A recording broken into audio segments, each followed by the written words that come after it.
It's live.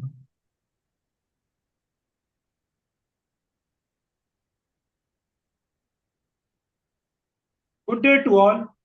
Welcome to Anekdhara's webinar. Anekdhara has entered the third year of its setup. It is trite and cliche to say time flies, but it still flies, and we have survived for 2 years. We have so far organized 23 webinars and every last Sunday of every month, with sole exception of 1 month in the last 2 years.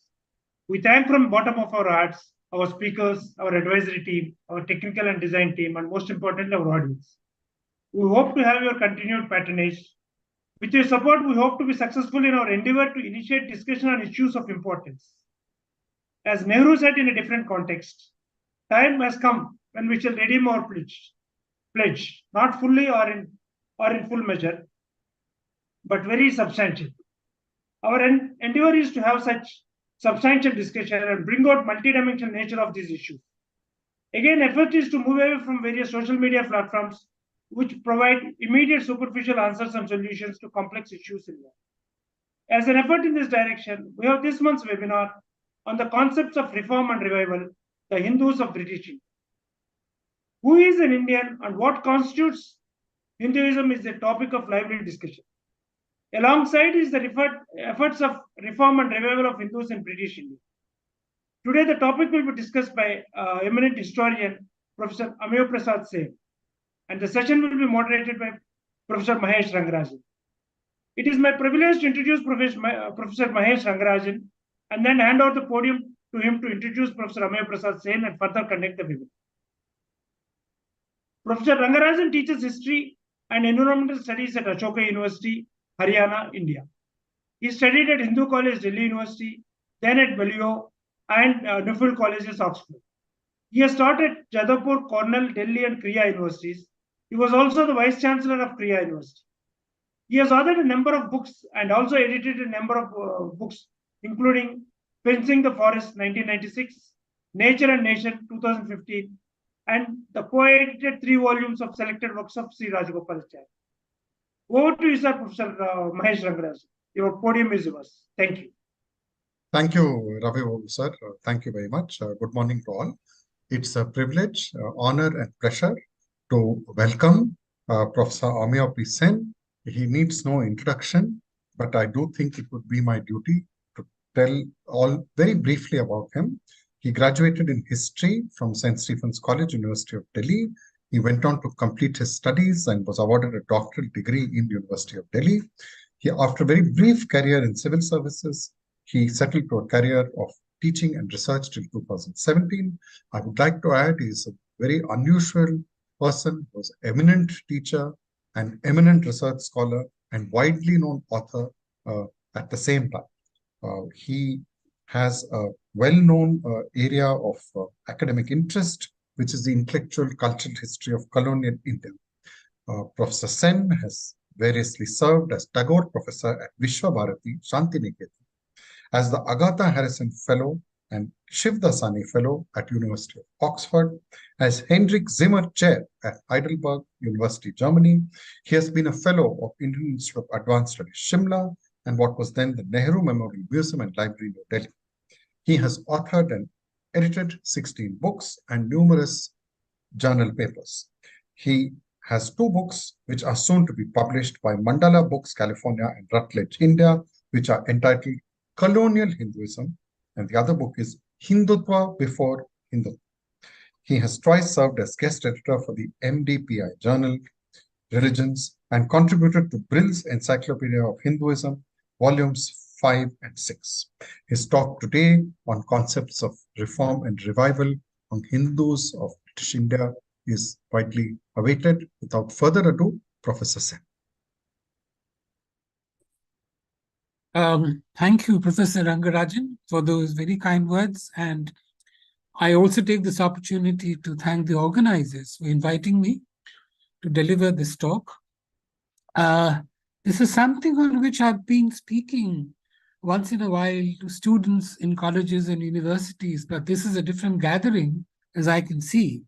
So, nevertheless, there are certain ideas which I'm trying to sort of put across and ideas which are not necessarily or rather effectively communicated in classroom teachings. I mean, for instance, when dealing with reform and revival, we usually tend to put out an inventory of reform and reformers and not necessarily investigate how it emerged as a concept. I'm basically a historian of ideas, and therefore, what strikes me as important is to examine how the words reform and revival entered the conceptual vocabulary of the Hindus, the modern Hindus, to be more specific. And this would be one of my major arguments, that the expression Hinduism is not very old. It's, I think, about a little more than 200 years old. And it's something which has a very complex relationship with the word Hindu. And this is something that we need to investigate further. So what I'm doing here in this talk is to take an analytical overview of this question and to see how the terms reform and revival become paradigms in modern India, and how these paradigms or concepts propel the engine of change, as it were. I shall presently argue that basically at the root of all this, there is a new theory of change, a new theory of history, which is at work. And one needs to understand this before getting a hang of this question. Now, my first tool of understanding here is, and something which I have to put across to the audience, is why at all do we need to study this phenomenon, revival and reform as concepts? I think the major reason for this is that we cannot understand contemporary or even modern Hinduism without understanding these concepts as concepts, and without understanding how and why these worked the way they worked. So this is an important historical and analytical exercise that we need to conduct.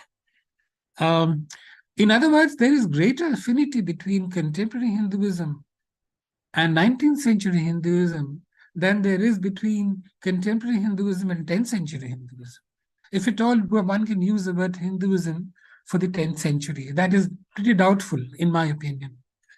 So that is the crux of the matter, that contemporary Hinduism was very vitally shaped and formed by what happened during the 19th century, much of the 19th and early 20th century, but really, basically the 19th century. In the history of Hinduism, and I'm using the word loosely here, I understand the limitations in using this term, I think Hinduism had three defining moments in its history. First was the birth of speculative metaphysics, speculative philosophy, which questioned a very materialistic conception of God and religion. I'm referring here to the Upanishads. They were highly speculative and formed a chain of thought which has endured over the ages. It's never gone in our thinking. The second was the Bhakti revolution of the Middle Ages in India, which was both a social revolution and an intellectual revolution. It changed the way people thought, and it also tried to change, to an extent, but not fully, the way people behave in society, social structures and social conduct in everyday life. The third, which I call colonial Hinduism, and this is the matter of study here today in this talk, this is something which is extremely vital in the sense that the word Hinduism itself came to be formed during this time. I shall speak a little more about this, but let me here indicate the fact that the word Hinduism was perhaps first used in the 1780s by some members of the British East India Company, officials of the East India Company, like Charles Grant, and I think he used it in the 1780s. But people didn't know much about that. The person who made all the difference was Ramohan Roy, who used the word, he was the first Indian to do so, who used the word in 1816, 1816. Ever since then, the word Hinduism has been accepted as being the religion of the Hindus. Now, there are pretty strong loopholes in that, and Ramohan Roy had a very purposive and a very what shall I say, a very pointed argument in using that word for a certain reason and so on. But let me not stop here and sort of go on with this argument. What can we say about reform as a concept, as applicable to the Hindus? First, and this is something which our teachers never taught us, and we as teachers don't teach our students, but I think this ought to be understood and appreciated. If reform means change, change for the better, change for what you think is better, at least, in our perception, there would still be a difference between the intention to change and the use of the word reform. I'll explain what I mean by that.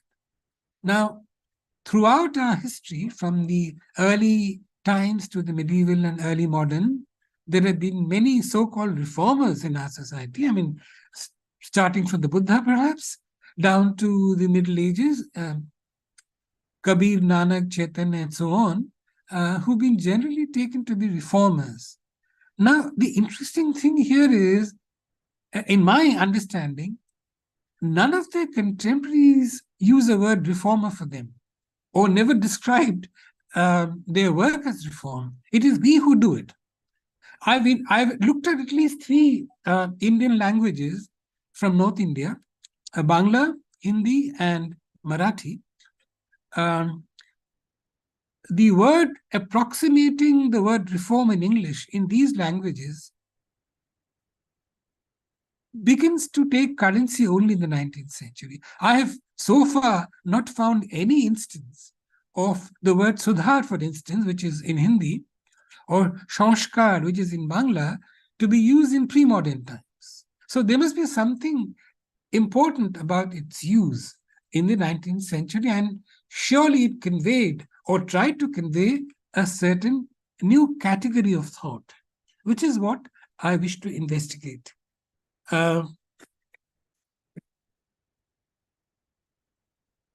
Besides that,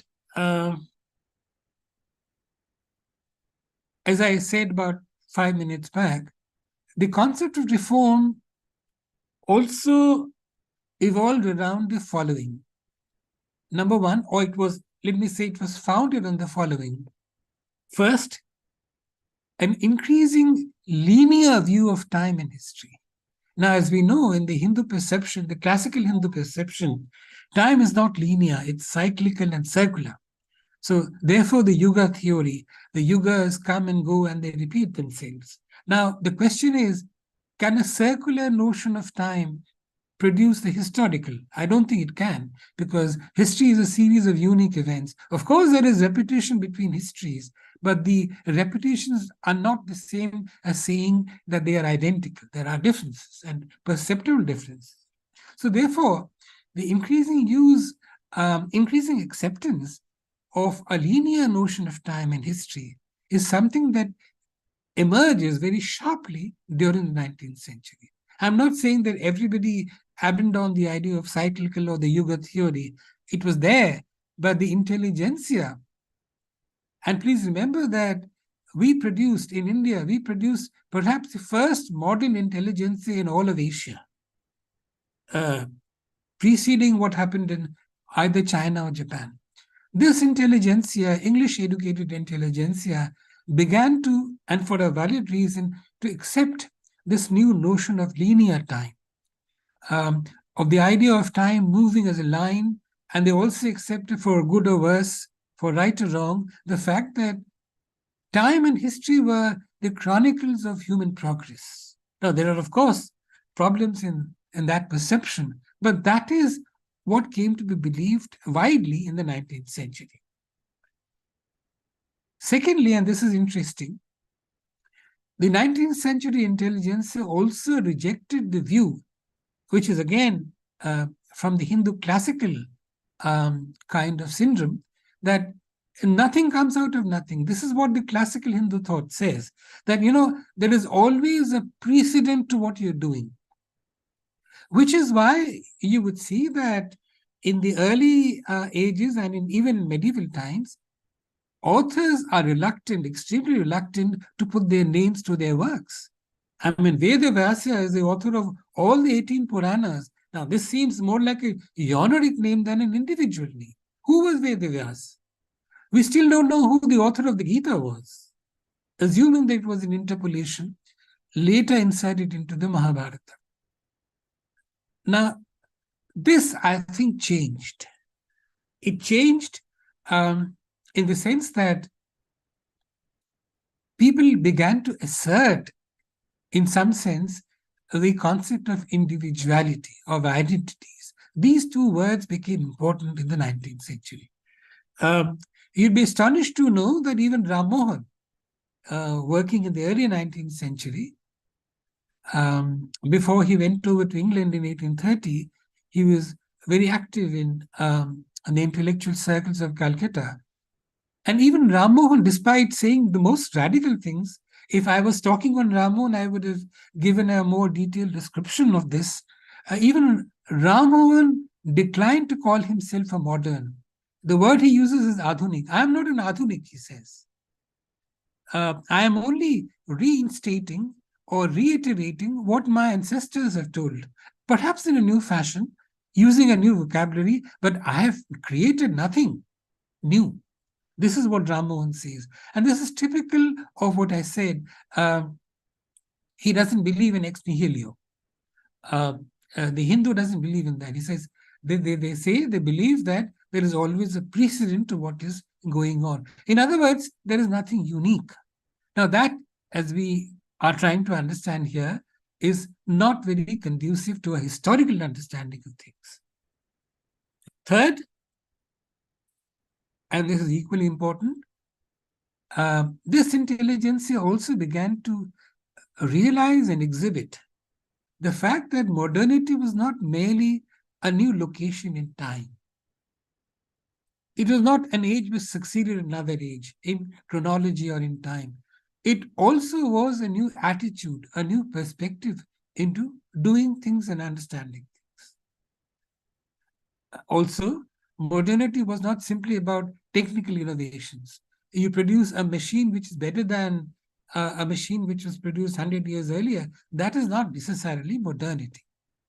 Modernity has certain conceptions and understandings which are different from the pre-modern. This is a realization that comes and dawns upon this intelligentsia pretty sharply. I'm afraid I haven't been able to look at more languages outside Bengali, because that's the language I know. I know a little Hindi, of course, but even in the Hindi-speaking world, this doesn't come so forcefully as it does in early mid-19th century Bengali works, thanks to the fact that in Bengal we also had perhaps the birth of the first intelligentsia because of the new mechanism of English education, new colleges, new institutions, and so on. So these people were really into, I mean, you'd be astonished to find that students of Hindu college, it was not a college, it was actually a school, founded in 1817, were willing to pay a black market price in Calcutta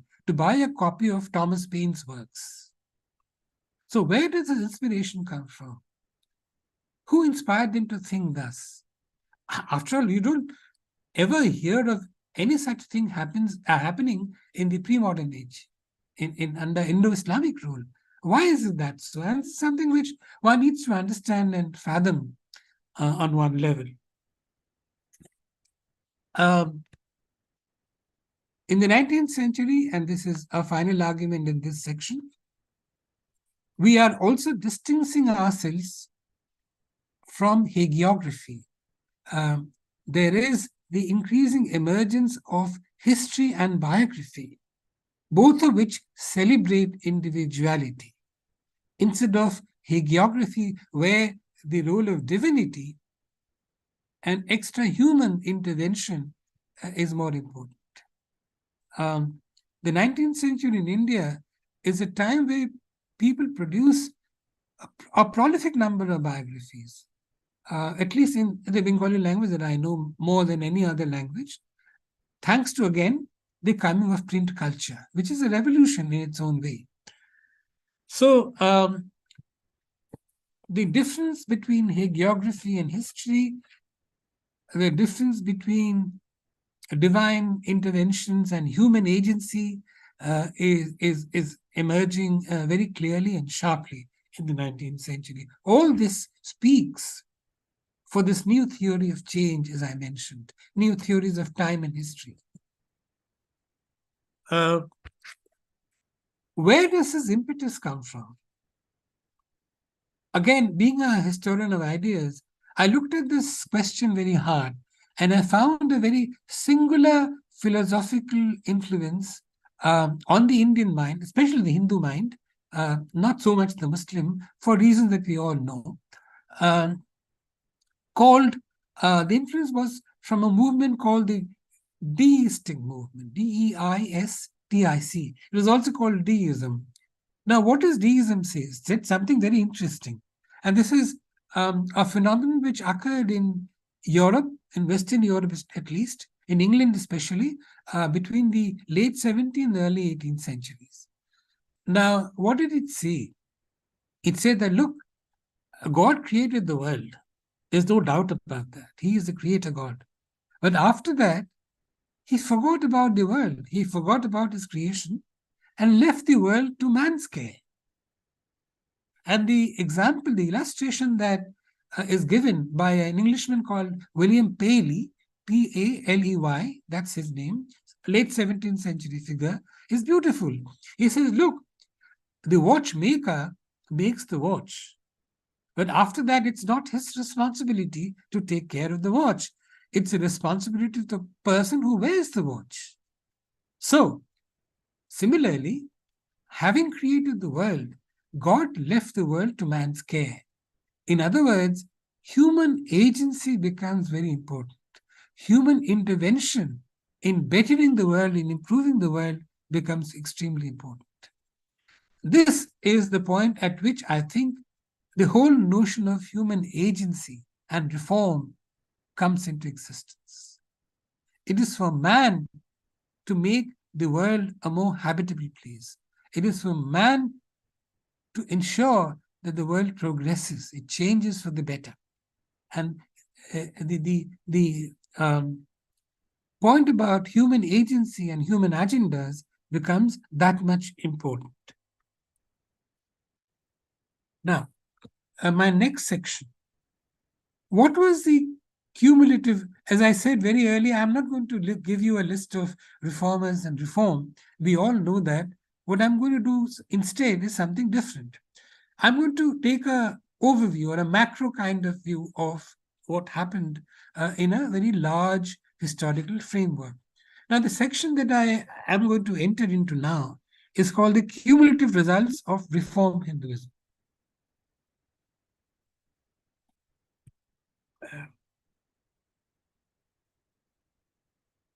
I think there are 3 or 4 points that I can list here.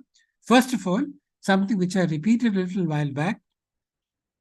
In the 19th century, there emerges the view there is, after all, something called Hinduism, which is the religion of the Hindus. The presumption here is that this Hinduism is common to all Hindus. The word Hindu and Hinduism are synonymous. I mentioned Charles Grant, I mentioned Ram Mohan Roy. They were instrumental in popularizing the term Hinduism, just as later on we popularized the word Buddhism and Jainism and Sikhism and so on. So this suffix ism comes to be attached to Hinduism in a very peremptory manner, which underlines the belief that all Hindus ultimately shared a common core of ideas, which is again questionable, if you ask me, because Hinduism, and I'm going to develop this point a little further, Hinduism was never an orthodoxy. It was an orthopraxy. Now, what do I mean by that? Orthopraxy, as different from orthodoxy, believes, or rather prefers, not the orthodoxy of belief, but the orthodoxy of practice, social practice, which is why, in my opinion, caste is more important than which God you believe in. A Hindu, believe me, is a Hindu or will remain a Hindu even if he doesn't go to a temple all his life. A Hindu will remain a Hindu, or things may be changing a little now, but in the 19th century or 20th century, early 20th century, a Hindu was a Hindu even if he was an atheist. Now, for various reasons, this kind of a situation may be changing. We all know the political fallout of what's been happening in the last few decades, but this was certainly the position in the mid-20th century, even in the mid-20th century. No one pointed a finger at a Hindu who didn't believe in God, unlike other religions.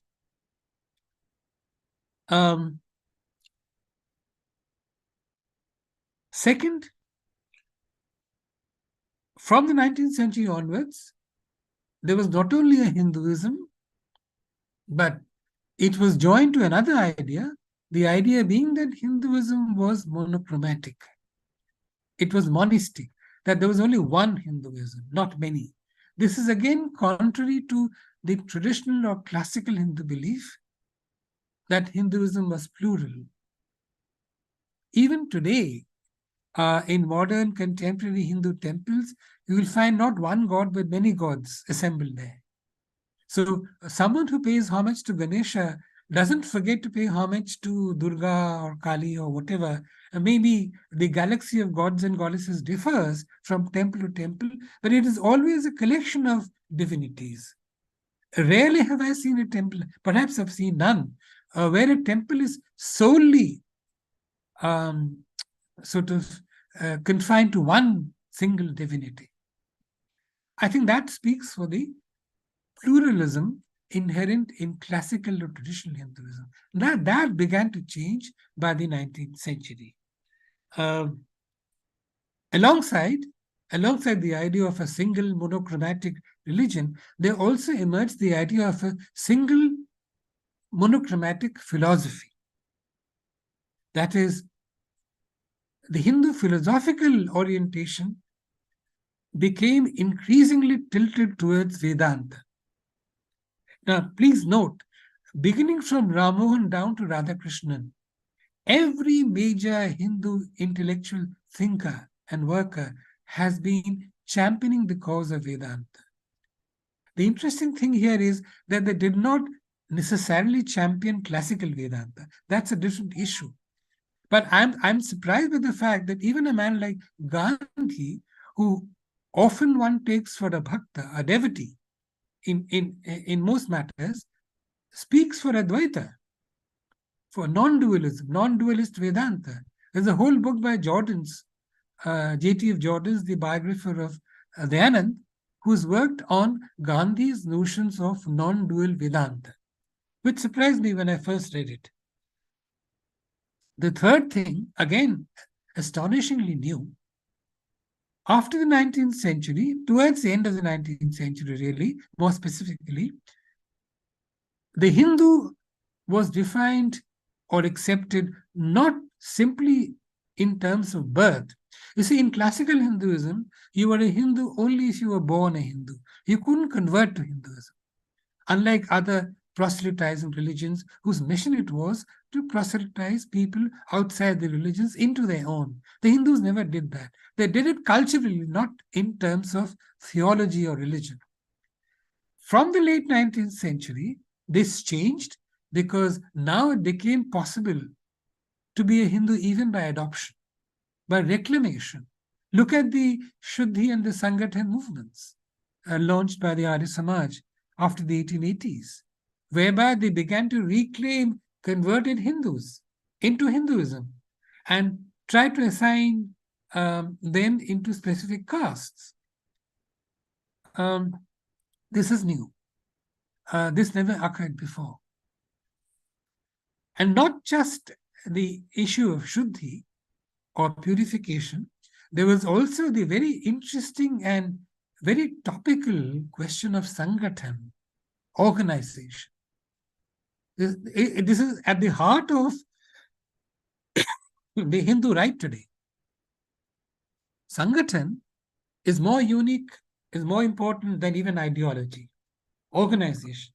So the Arya Samaj talked not just about Shuddhi, but also about Sangathan, organizing into a body. This work that I'm now about to finish, and in fact, it's finished, it's with the publishers, establishes the point that the term Hindutva, you'd be surprised to hear, was in currency as early as 1880s. It wasn't coined by Savarkar by any chance. Almost 40 years earlier, I found mention of the word Hindutva throughout 19th century literature. And this is exactly what I'm trying to argue here. Hindutva here, again, speaks of organization. The early version of Hindutva speaks about Hindu organization, something like Sangathan. So what kind of conclusion can I draw from this?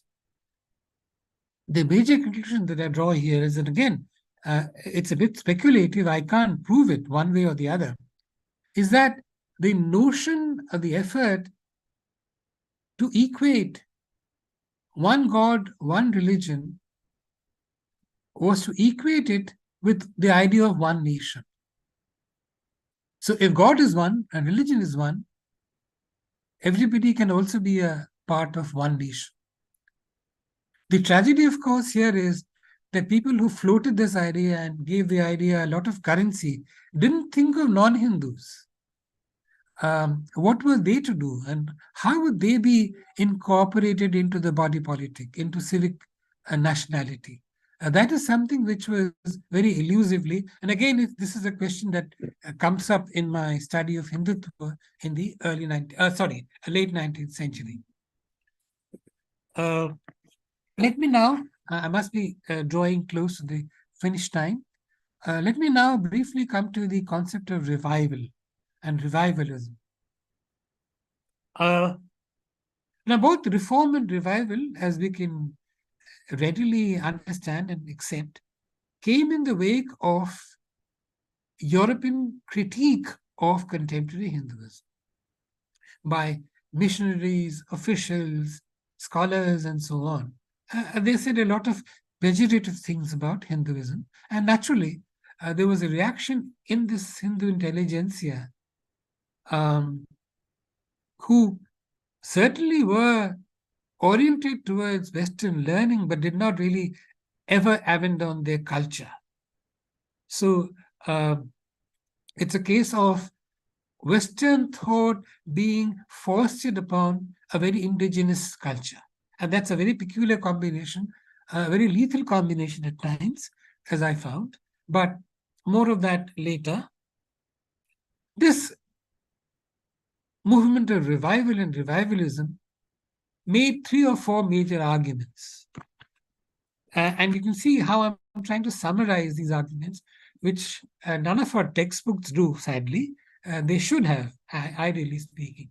Number one, the first argument here is that, look, the Hindu civilization, and here they very clumsily equate Hindu civilization with Indian, forgetting that there is something outside the Hindu civilization too, ever in historical time. They say that, look, the Hindu civilization or oblique Indian civilization is the longest surviving civilization in history. Major mammoth civilization like the Greek civilization and the Assyrian civilization and the Persian civilization and the Roman civilization, they all collapsed with time, but not the Hindu, not the Indian. So this proves the internal strength and buoyancy of our civilization. This cannot be overlooked. That's the first argument. Number two, and this is a very interesting argument, and it lies at the very heart of the revivalist argument, which is this. And listen to my words carefully here. They are saying that purity of a concept or the purity of a practice is directly proportional to its historical time, historically established time. That is, the further back you go in time, the purer a thought or practice. So therefore, in other words, they're saying the very opposite of what the West was saying ever since the Enlightenment, which is that history is a chronicle of human progress. They are saying that actually human civilization degenerates with time. This is again the very famous Kali Yuga theory of the Hindus. Time's degenerative until it's revived back into the Satya Yuga. So they're saying the opposite of what the West was saying at one time, that the more you go further in time, the better you would be. They're saying the opposite, that we actually degenerated from a state of purity in the past. And therefore, we need to revive that. We need to bring that back into modern day life.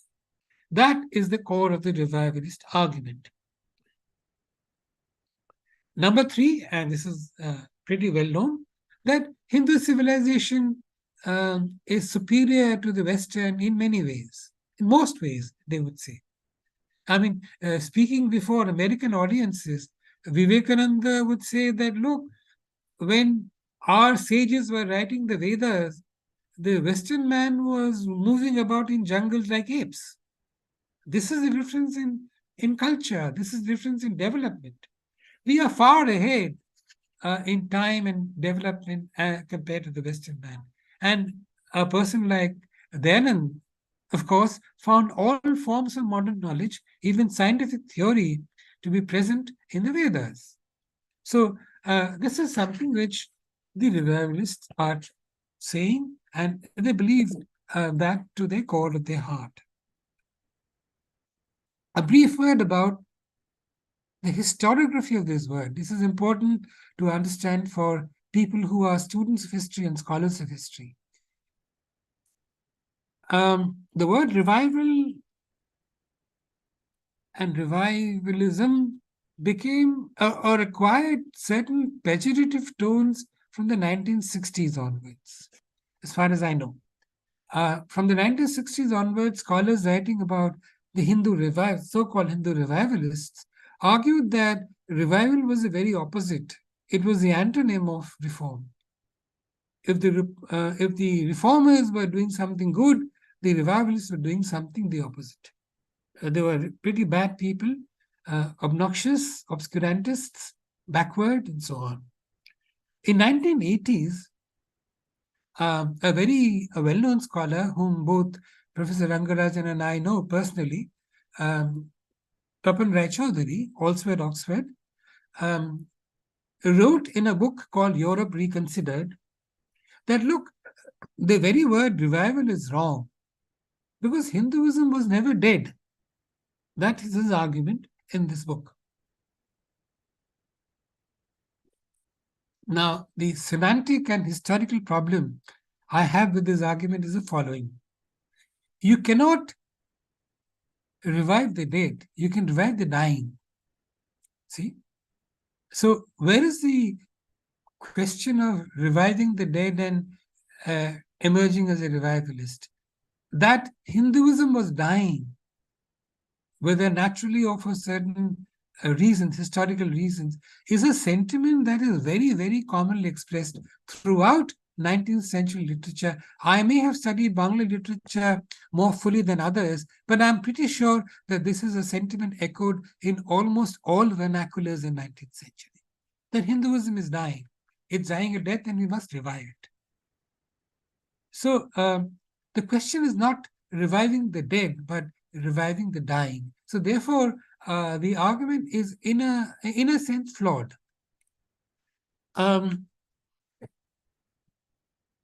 What is my rejoinder to this kind of an argument?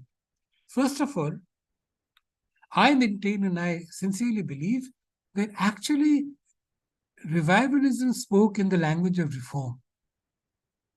It is a misnomer to think that revival was the very opposite of reform, that the revivalists wanted to bring back the past as it is, almost blindly imitate the past or bring it back to life in the modern era. That is not ever the case. I think revivalists were pretty sure about the fact that the past could be brought back only selectively. It could be brought back to the extent that what we were bringing back was amenable to modern needs. I mean, look at Ramohan's revival of the school of Vedanta. The Vedanta is a pretty old school of philosophy. Why bring it back in the 19th century? And here lies the key to the question. In a sense, Ramohan, who is generally taken to be a reformer, is actually a revivalist. He's trying to revive a classical school of thought known to Hinduism, but giving it a very different orientation. How? How so? Firstly, by rejecting the major components of classical Vedanta. His Vedanta is not the Vedanta of Shankara, although he calls himself an Advaitin, a non-dualist. Why not? First of all, he rejects the whole idea that sannyas or the ascetic withdrawal from life is required. This, anyone who knows about Hindu philosophy will know that asceticism and sannyas and monastic life is at the heart of Vedanta, classical Vedanta. The sannyasi is always superior to the householder. That is what Shankara said. Even more astonishing is the fact that Ramohan says, somewhat unrealistically, of course, and I'll probably try to explain it later, that the knowledge of the Vedas, the esoteric Shruti as it's called, ought to be opened up to women and Shudras too, classes who were hitherto denied this kind of knowledge. The knowledge of the Vedas is open only to the Brahmin to read, study, and interpret. Ramohan says, no, we must open up the knowledge to women and Shudras. Shankara would have turned in his grave to hear this. The paradox here is Ramohan calls himself a follower of Shankara. Shankara is his Paramaguru. And yet he says something so radically different from Shankara. This is what I mean by modernizing Vedanta. This is a subject which needs further study. No one has paid adequate attention, but I am astonished at the fact at the persistence of Vedanta throughout the 19th and 20th century. How is it? What connects Ramohan to Radhakrishnan? Yet the fact remains that they are both Vedantists. Why does Vedanta become the quintessential philosophy of India? Quintessential philosophy of the Hindu world, if not the Indian world. This is something worth answering and worth investigating. There are schools of philosophy in Hinduism which are older than Vedanta. Sankhya, for example, is older than Vedanta. But no one speaks about Sankhya. So again, as I hinted a little while back, is there a correlationship between the monism of the Vedanta and political monism? Unity of religion, unity of thought with the unity of the nation. How much time do I have left? I've lost track of time. I think it may be good to conclude. So almost 50 minutes ago. Oh, okay. Okay, that's fine. So I think I'll just end with one more example. And that's again from a Vedantin, a pretty well-known Vedantin, Vivekananda, who in 1896 evolves a term called practical Vedanta. And where he says that Vedanta has for long been banished to hills and jungles. It is now time for us to restore it to our life. By which he means that Vedanta has now to undergone a change which will be amenable, suitable to modern day and contemporary needs. Perhaps I can answer questions that are thrown up and maybe we can elaborate a few points that are made in the course of the conversation. Thank you very much for having me. Thank you. I'm going to draw on the fact I'm chair to ask you a very, very simple question, which is you began and hinted again at the end that the term Hinduism is if actually to be dated from the 19th century. So Yes. Hindus predate Hinduism. Is there a significance in your observation? Because it's a very significant observation that Hinduism is a 19th century construct, invention, or term. But the idea of being Hindu is older than Hinduism and perhaps meant something rather different, if not very different. So I'd like to elaborate on this very briefly, because it seemed a very significant point. I think, as far as I know, the Hindu identity came to the fore. I may be mistaken here, somebody can correct me. It arose out of the need for establishing a new identity after the Muslim invasions. I think in the pre-Muslim days, it was not really an identity which was so urgently required. I don't think the Hindus were in sort of very much concerned about Buddhism and Jainism.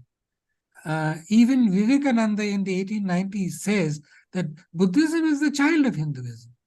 So there is this kind of condescension that Hindus may have had even in the pre-modern era. Islam represented a very different world order and a very different world view. And it was a thing which I think the Hindus were not accustomed to.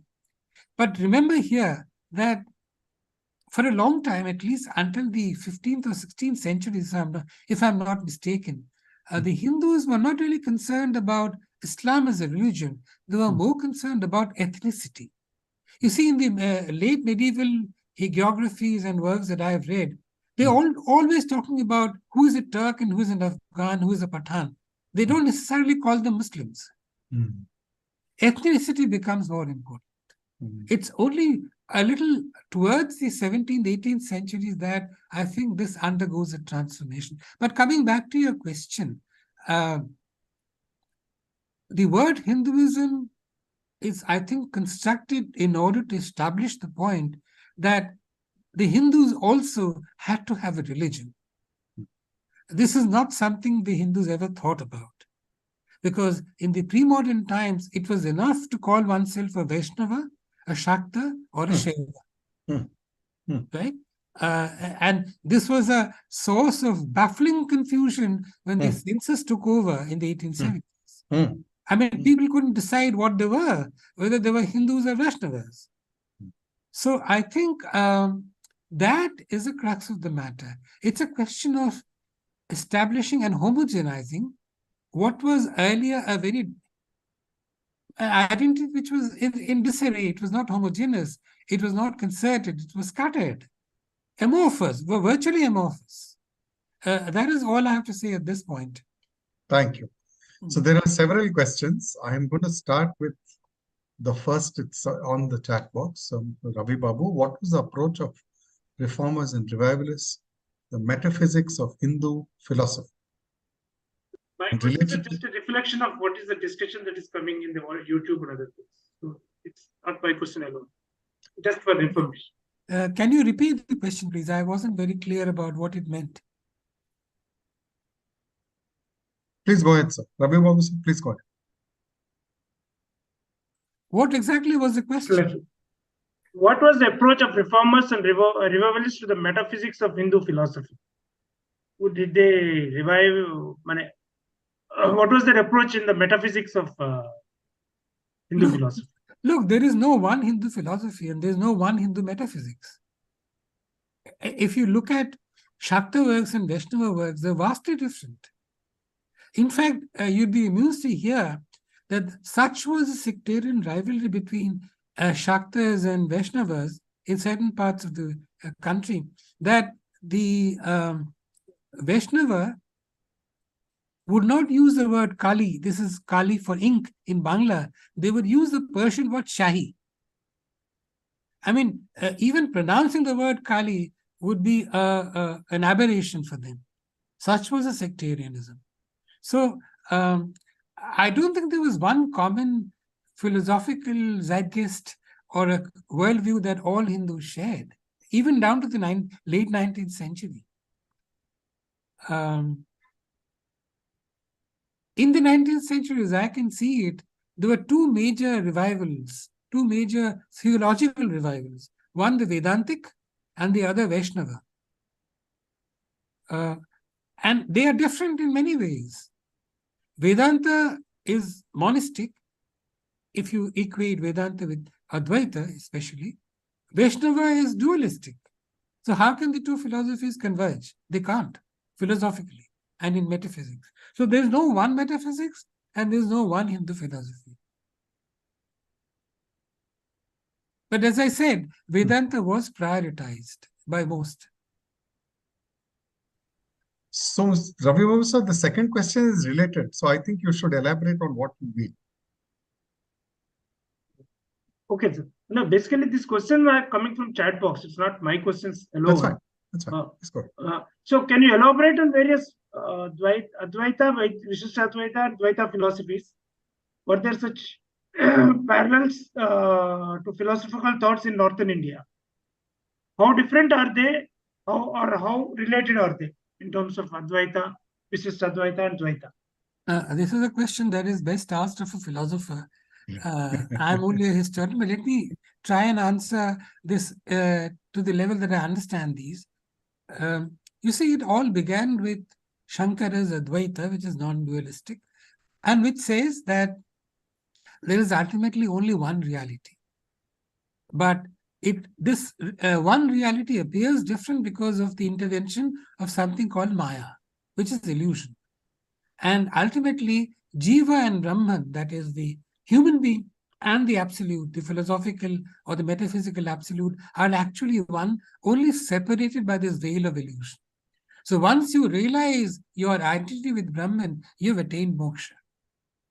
Now, Vishishtadvaita, in rebelling against this Advaitic view, says that no, the world is both differentiated and undifferentiated. Which is why, note the prefix here, Vishishtadvaita. They are not sort of denying the word Advaita here. Advaita is there, but it's only prefixed by the word Vishisht. This is a special Advaita. Similarly, there is Dvaita, or Bhaskara and Nimbarka and so on. So the word Advaita stays. You see, every Vedanta school, by which I mean schools based on the Upanishads, are in fact reactions to Shankara Advaita, one way or the other. Dvaita is vastly different in the sense that they differ. It differs from both Shankara's view and that of Ramanuja in saying that the world and Brahman are categorically different. But barring Shankara, this is an interesting thing, I would add, barring Shankara, all the other philosophers connected or associated with Vedanta are what I call Vaishnava Vedantins. One form or the other, they are bhaktas, they are devotees of Vishnu in one form or the other, whether it's Krishna, as in Vallabhacharya's Pushtimar, or Madhava's Vishnu, Ramanuja's Sri, and so on. They're all connected with the Vaishnava world, but this Vaishnavism is tempered by Vedanta. So they're both Vedantins and Vaishnavas. Shankara was not. And Rammohan, to give you a very good illustration, the reason why he chose Shankara is precisely on this ground, that Shankara is the only person who doesn't believe in image worship and who doesn't believe in plural gods and goddesses. These two, he believed, were the bane of Hinduism. Again, rightly or wrongly, it's up to him to sort of advocate this view or not. But I personally believe, as a historian, that this was the reason why he chose to side with Shankara Advaita. His agenda here was to modernize Hinduism, to get rid of what he called the so-called corrupted side of Hinduism. So minus image worship and minus this sectarian rivalries, which comes out of image worship, Hinduism is fine. He also reached, I mentioned this, he also rejected the institution of sannyas, which is again unlike Shankara. Shankara's view privileges sannyasi. In fact, it said that if a boy becomes a sannyasi in a family, his ancestors would have been redeemed. This is a matter of immense punya coming to all in the family. If a single person, a single boy in the family adopts sannyas. Anyway, I hope that answers the question. Again, please understand that this is a historian's take on philosophy, not a philosopher's take on philosophy. So there's a very interesting question in the chat box which has come. It's a little long, but I am going to read it out because it's quite important, and that of reformers such as Roy or very different figures, the Shankaracharyas and other Hindu ideologues, invoke Shastra. And it goes on to ask, can we really identify what these Shastras are? And if various verses of the Shastra or various Shastras contradict each other, what is the way out for a so-called liberal Hindu? Or how has this question been seen in the past? If you'd like to share with us. I don't know whether there can be such a thing as a liberal Hindu. Again, is a modern question. I don't think this arose in the pre-modern era.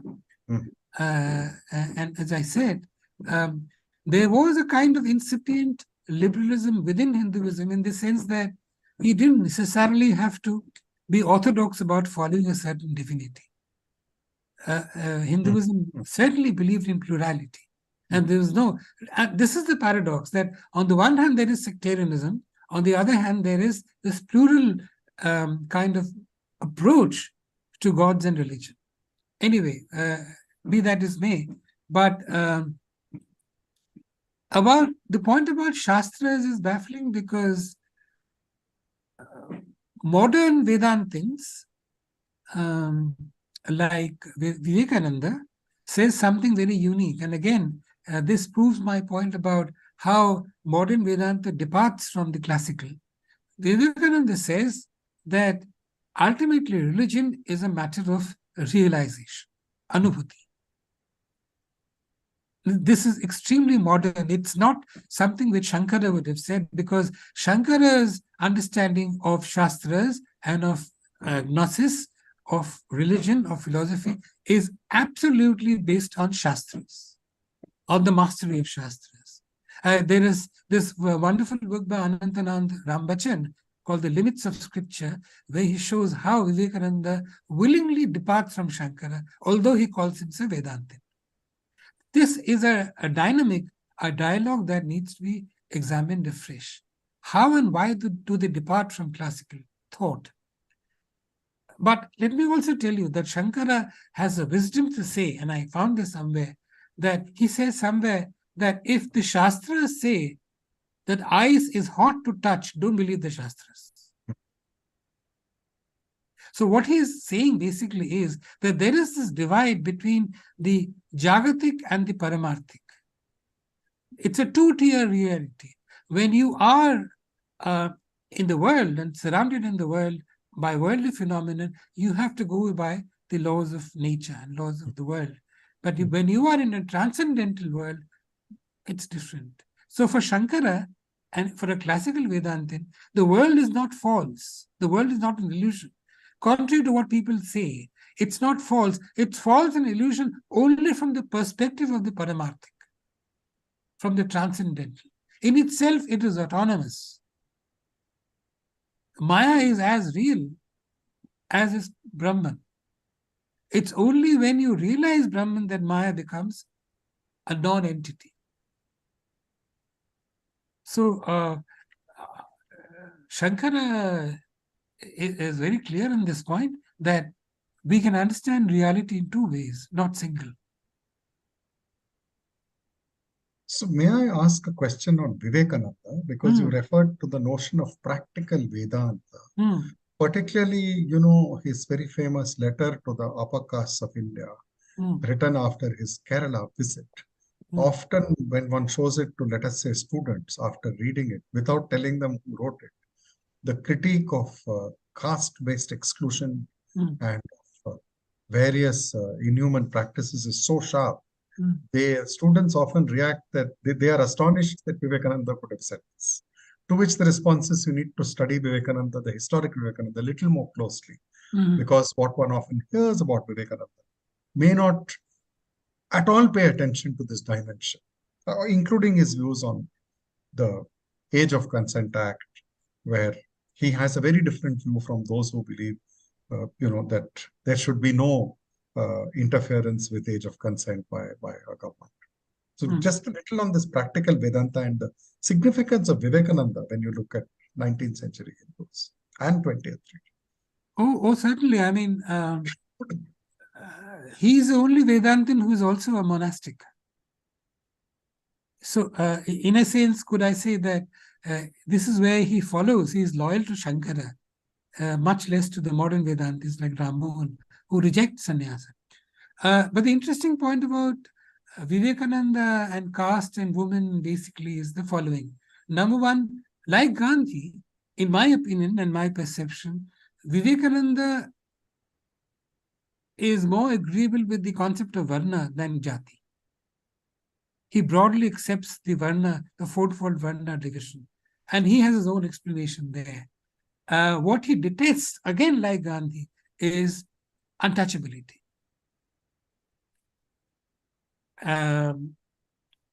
Fortunately, in Bengal, there was no major temple entry movement. Had there been one, I'm sure Vivekananda would have participated in it.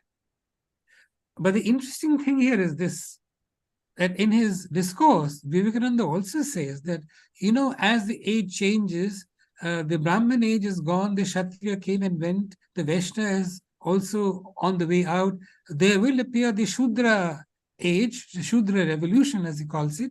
But interestingly, the Shudra age will also coincide with the lowering of culture.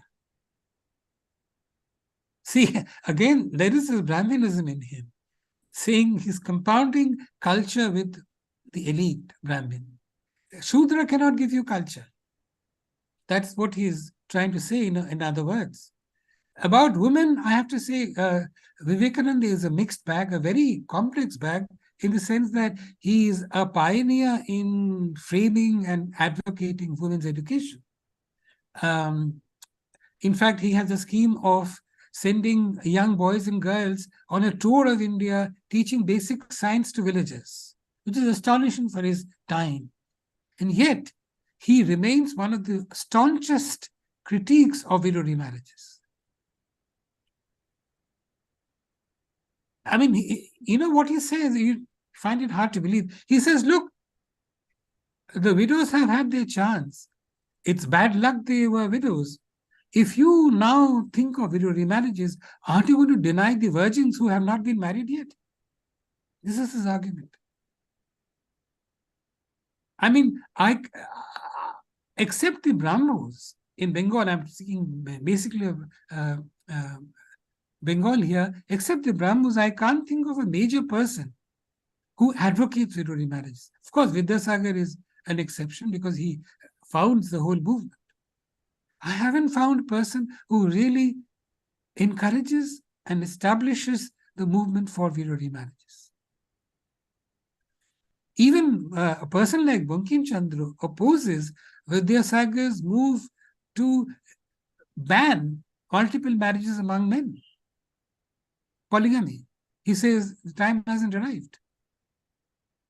So there is this conservative, the very transparently conservative side to our 19th century thinkers. And widow remarriage is certainly one. Vivekananda was a rabid opponent of widow remarriages. For him, the widow represented all the purity that India had, all the purity that Hinduism represented. Questions of virtue, chastity, and so on. These are all centered on the widow. And if she is no longer a widow and leading the life of a pure and chaste widow, Hinduism will flounder. That's what he says.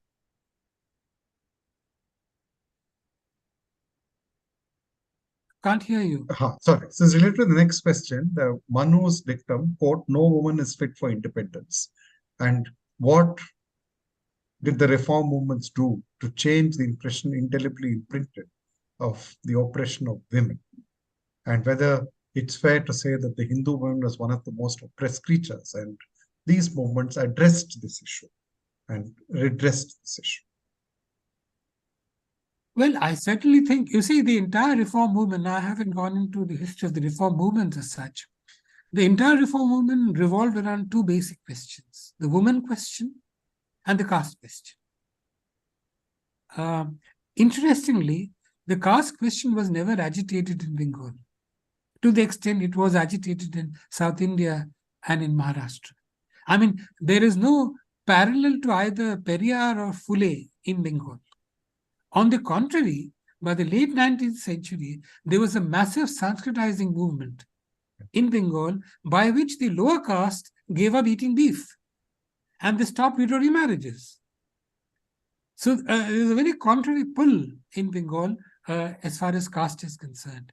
But certainly on the women question, I think Bengal is one of the more productive areas and the most active areas, given the limitation, and this is a limitation that I personally haven't been able to explain and understand. The widow remarriage movement started in Bengal, was started by a Bengali. And how is it that on an all India canvas, Bengal celebrated the least number of widow marriages? Even Virasalingam in the Godavari Delta and Ranade in Maharashtra were able to celebrate far more. Oh, how did this happen? Despite the support, the great support of the Brahmos, and of course, liberal, what you call the liberal Hindus, there were enough supporters of widow remarriage, and yet Bengal has this irony of having the largest number of widows and the least number of widows married. This is something one needs to research and explain. So certainly, the reform movement did contributed a great deal towards bettering the life of the woman, the Hindu woman. I'm very proud of the fact that two Hindu women were graduates even before English women were. Right? And even the most conservative thinkers in Bengal and Maharashtra never opposed the idea of female education itself. Of course, they insisted on certain kind of education. I mean, don't teach physics and chemistry to women, teach them needlework and so on. That's a different question. But no one opposed female education as such, in principle. And let me add here with something which I forgot to, in fact, I didn't have the time. One should always separate the revivalist from the reactionary. There was a reactionary element too in the whole 19th century movement. People who were obnoxiously anti-foreign, anti-British, anti-colonial, and so on. And one can understand that. But they are not to be mixed up with the revivalists. The revivalists were not people who oppose British rule as such. Not always. They sided with it in many ways. So, again, I don't know if that answers the question. I've tried to the best of my ability. Certainly, I mean, hats off to reformers that they took such a great initiative in better. They may have had their limitations. Things change tardily. I mean, things don't change so fast. But they did try. They did put in their best effort, I think. So the question with the direct quotation from Vivekananda: no Yes. religion on earth preaches the dignity of humanity in such a lofty strain of Hinduism. And no religion on earth treads upon the necks of the poor and the low in such a fashion as Hinduism, says Vivekananda, unquote. Do you feel Hinduism really progressed from this puzzlingly inglorious situation? So I'm going to change this slightly. Can you situate this quotation and also tell us what context it gave? Because it's very important. I don't know how accurate the translation is. You can guide us on that. How should we view such a statement, and how does it look today when we look I think back? this is one of the paradoxes that Vivekananda recognized fairly early. I recognize it myself that on the one hand, they are sort of speaking of women's emancipation, and they don't realize, without realizing that the women remains to be emancipated in many more ways than has been attempted. Let me give you a fact. Widow remarriage, polygamy, these are burning issues in the 19th century. But no reformer, barring one or two in Maharashtra, I forget the name now, I think it was this vice chancellor of Bombay University, I forget his name. No one contributed to the legal embargo on female infanticide. Who's Indian? It was purely done on the basis of a British initiative. British. There was no Indian. I can't think. Oh, Bhaudaji, I think, if I'm not mistaken. But for him, I found no reformer who speaks about this issue. And there were identifiable castes in India, Northern India and Western India, who were notoriously involved in female infanticide.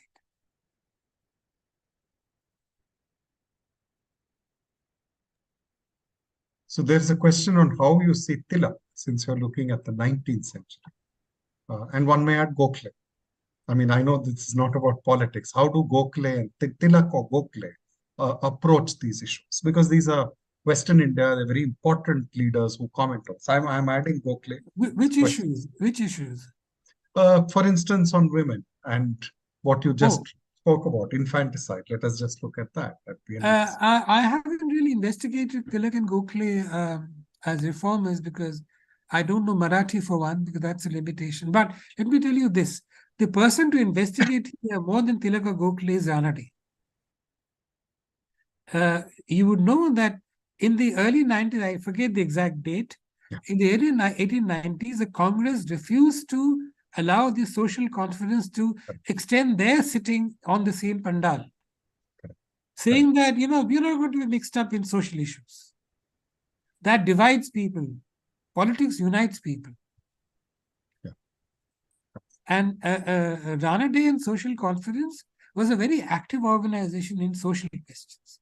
I've seen some of the social conference proceedings, and they are very, very ingenuous and sort of tackling major issues in one go. So, but let me add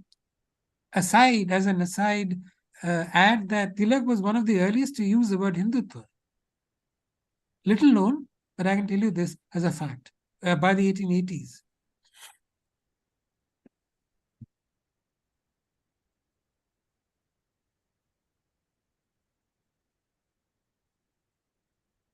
So I want to probe further on one question, which is that you made a very important observation, Vivekananda, and the fact he anticipates some of Gandhi's views. And would you like to expand on that? Because as you know, Vivekananda is a very popular figure in India and popular to people of different political strands who read completely different things in it. So as Gandhi, is there any awareness in Gandhi of Vivekananda? Does he engage with him? Is it a coincidence there's a overlap? You pointed to their views on Varna as opposed to Jati and their abhorrence to untouchability, which is very significant in the context of the times they lived in. I mean, it's very significant for them to have taken a public stance on these issues at the time. So what is where is the overlap and what is its significance? Well, I think this is a question that needs further investigation, and I wasn't quite prepared to sort of elaborate on this, but let me tell you one thing at least. Gandhi is basically a politician. Vivekananda isn't. In fact, he rejects the political praxis, saying that, look, we can't mix politics and religion. And this is principally because had he done this, the Ramakrishna mission would probably have been shut off by the police. There's a whole book on what the CID was doing, investigating the Ramakrishna mission and its inmates. And the Sedition Committee report, in fact, mentions how the revolutionaries were carrying books by Vivekananda in their pockets. Now, I think in that sense, Vivekananda rejects both politics and Gandhi rejects revolutionary politics. I think, as far as I can make out. Yes, yes. Militant politics and the use of force. He is more into the use of soul force, not physical force. Now, what really floored me was Gandhi's interest in Advaita, because in many respects he is not a Vedantin at all. He is, I mean, his fondness for Nassim Mehta doesn't gel with his being a Vedantin, and not at all. Vivekananda in Mayavati ashram, Vivekananda refused to have Ramakrishna's portrait, saying that this is not Vedanta. You can't be man worshipping.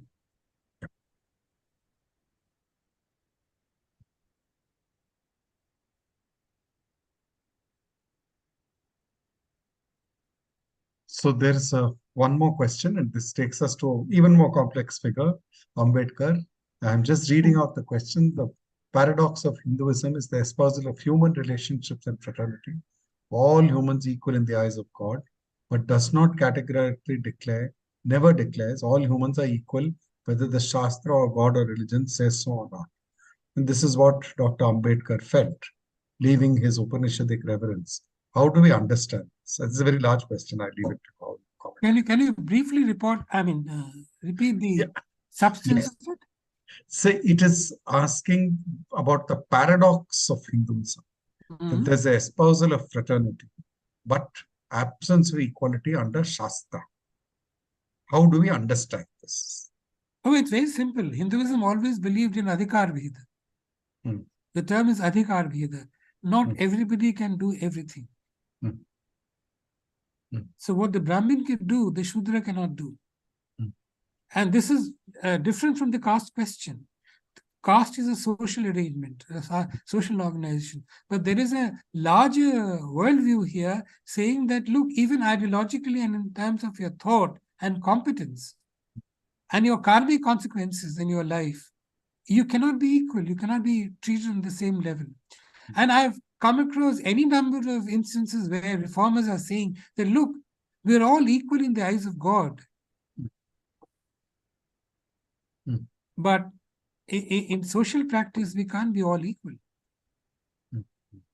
And let me give you an instance from Ramakrishna's life. Ramakrishna, when he was doing sadhana, solitary sadhana in his early days, would go into the thick of a jungle, take off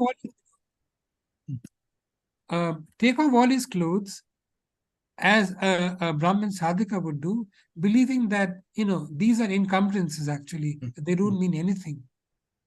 And he would perform the most sort of heinous acts, most untypical acts, like he would eat excreta, he would mop the floor of his washroom with his hair, saying that, look, let my Brahmanatva go. I'm not a Brahmin. Now, this is sadhana. When he comes back from sadhana into the world of Dakshineshwar, the temple complex, he's a Brahmin again. He puts on the sacred thread. So there is this duality that he is practicing. And I can understand that. I mean, this radicalism is part-time, actually, if you believe me. It doesn't endure in all circumstances and in all situations. Okay, open for more questions. There are a number. Okay, sorry, I missed this question. The rechristening of Hinduism by Sanatan Dharma, is it an effort to retain the age-old principles of segregation of Hindu society? I don't know. Is there a rechristening of Hinduism, Sanatan Dharma? Well, and if so, what is it? It's certainly a favorite word with the Hindu right today.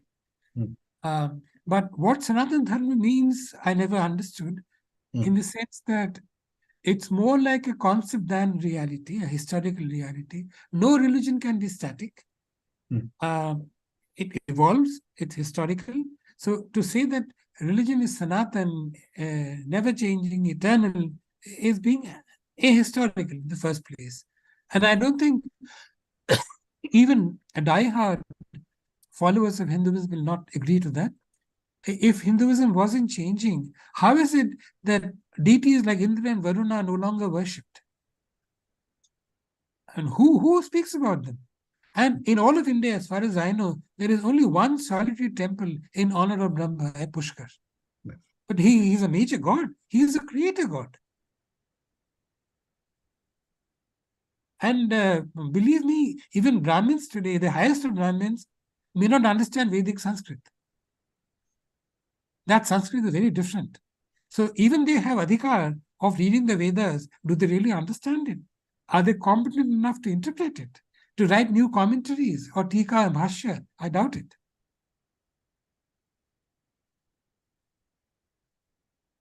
So I have a related question to this very important comment. One of the dilemmas of Gandhi is he's challenged by the Orthodox Sabha, Sanatan Dharma Sabha, saying you do not know Sanskrit. You don't really know the Ved. And he, of course, answers that whether it's Ved or Shastra, reason is predominant.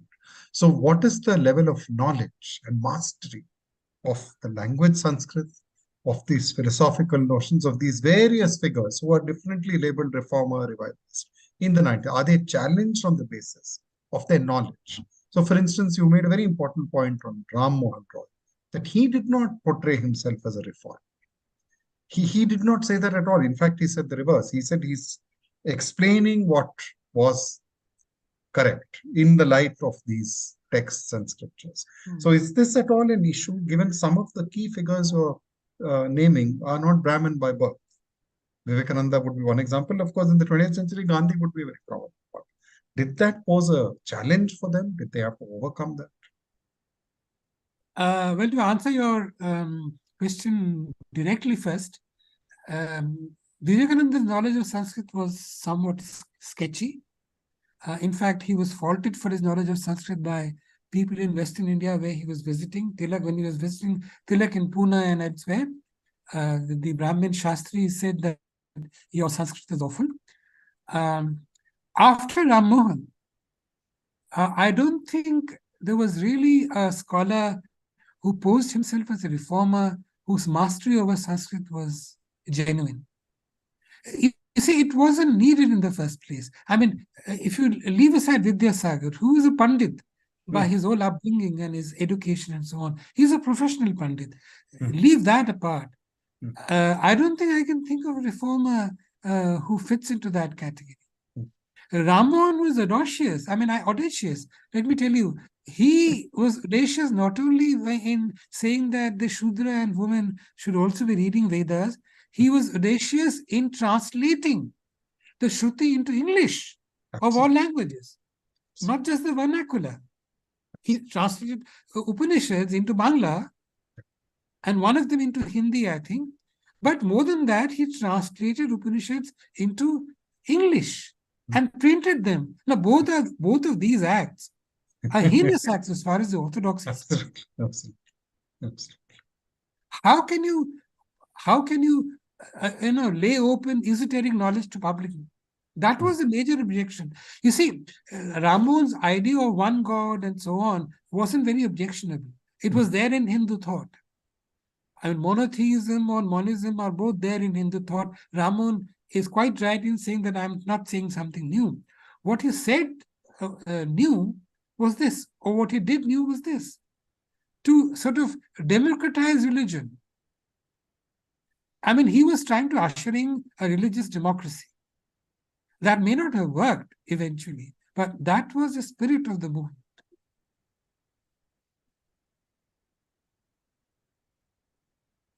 More questions are welcome. We still have time.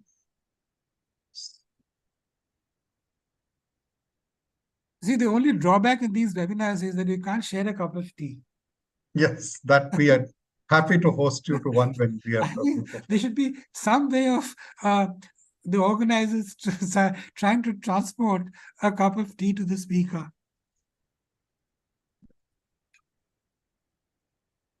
You need to deliver your tea next time. I think we'll take that session. So one of the terms very important in the 20th century is the notion of a Hindu sampradaya. Now, it's a little striking. If you look at southern India, I'm not speaking as a scholar, which is that there is the Vaishnava Sampradaya or the Sampradaya of the Madhavacharyas. These are self-contained groups, whether they are caste or believer. When does this term Sampradaya get used for Hindus? Because these are very distinct terms. To be part of a Sri Vaishnava Sampradaya, whether it's right or wrong, is very different from having a Hindu Sampradaya. So when they evoke Sangathan, is Sampradaya part of that? Are they attempt to foster a sense of Sampradaya? How does this Hindu Sampradaya deal with these Sampradayas, even among the so-called twice-born Hindus? Well, I think this goes back to the point that I made. Clearly in this, there is the effort to collectivize the Hindus and sort of riding roughshod over internal differences. How can we possibly argue that the Hindus comprise an organic community when they can't, when they don't?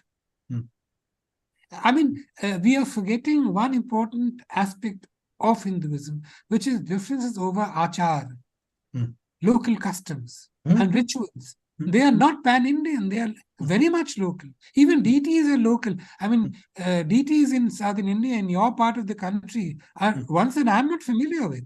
I don't even know what they mean to me. So it's very difficult to defend. The very famous book which is read widely, Smile of Murugan. Yes. It actually is about Muruga who has married Vallis in different hilltops. Each Valli is distinct and different. The characteristics of the Valli are reflected not only in the temple and the ritual, but the beliefs that surround that particular site and place. So the book simply is a journey through these various places. Muruga does smile, but they're very different. So even within that particular cult of Muruga, which of course is very important in Tamil Nadu, parts of neighboring, they are very different. I mean, it's so diverse. It could be a lifetime of studying that diversity, and whether they see it as one or not itself also can be debated. I mean, there's no end to that. Actually, technically speaking, there can't even be a Vaishnava Sampradaya, given the immense differences in ideology, philosophical thought, and social practice and so on. And the use of the word Hindu Sampradaya again is, I think, collectivization. It's a collectivization comparable to the use of the word Hinduism.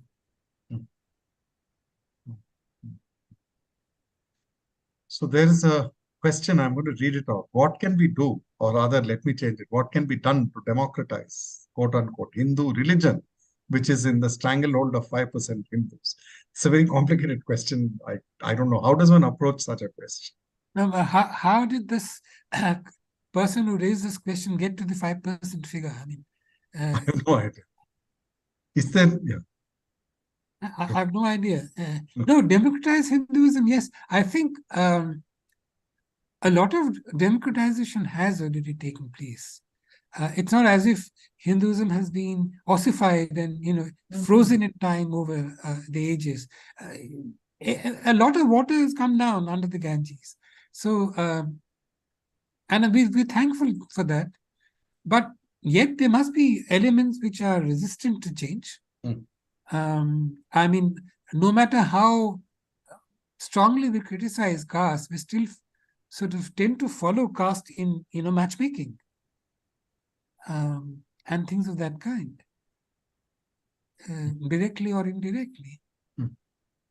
But yes, there are now many more inter-community and interfaith marriages than was possible even 50 years back, which is a good sign, I think.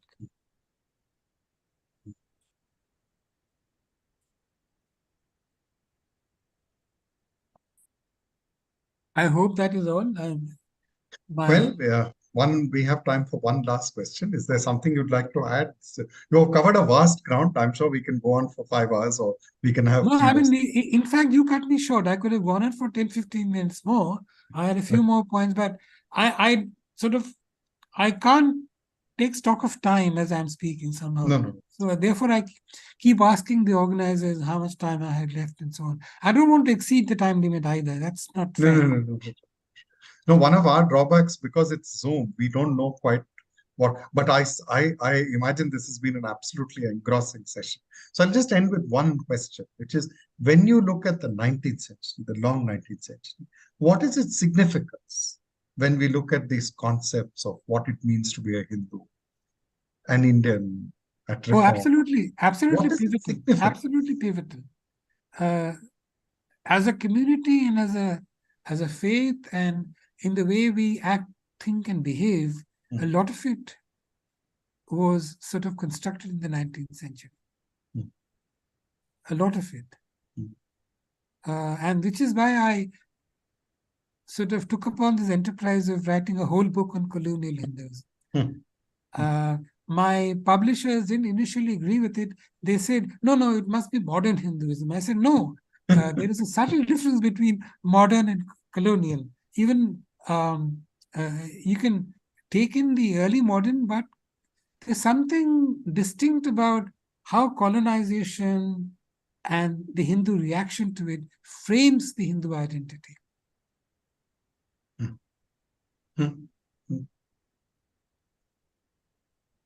Well, thank you so much. I'm going You're to welcome. hand over to Ravi Babu, but I mean, it's difficult to say how thankful we are for you Sunday morning, and it's been Not at so all. very enriching. There are many issues you have touched on and provided a lot of food for critical thought. I'm afraid we are going to stop. There's a question on consolidation of caste, but I think that's subject for another lecture. I'm sure we Yeah, would love to have you back. Ravi Babu, sir, please go.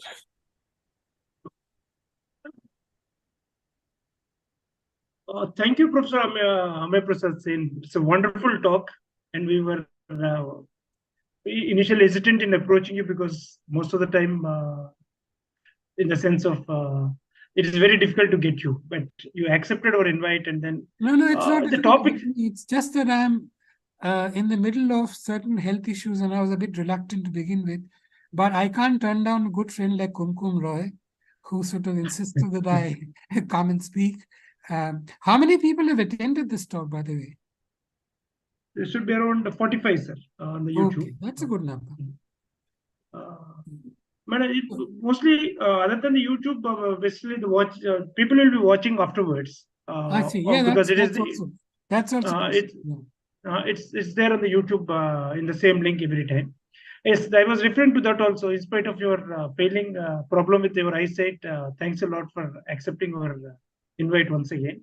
And the talk is actually is a difficult area for most of us who are in the sense of not rooted in that reading culture to grasp it.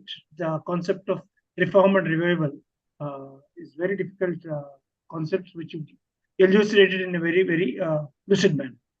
Thank you, Professor Mahesh Rangarajan, for holding the webinar and taking it as more as a lively discussion than as a simple one-way talk. That's very nice of you to accept our invite and take this moderator role. We are also thankful to our different teams that are involved in this work. One is the design team, Anekdhara for designing the poster, and other is our technical lead who helped us in hosting these webinars and in live streaming this. In the next month, we had so much discussion about Swami Vivekananda, which actually anticipated our topic for the next month. So, because as a continuation to reform and revival, we thought we'll have Vivekananda as our next topic for next month. Who's the speaker?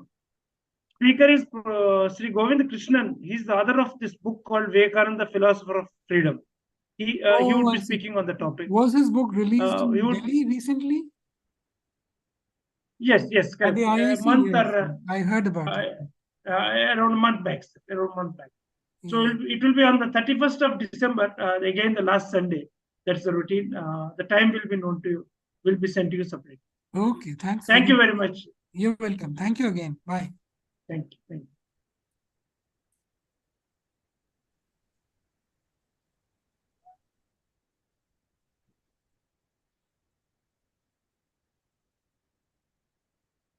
మొత్తం మీద ఆఫ్లైనా?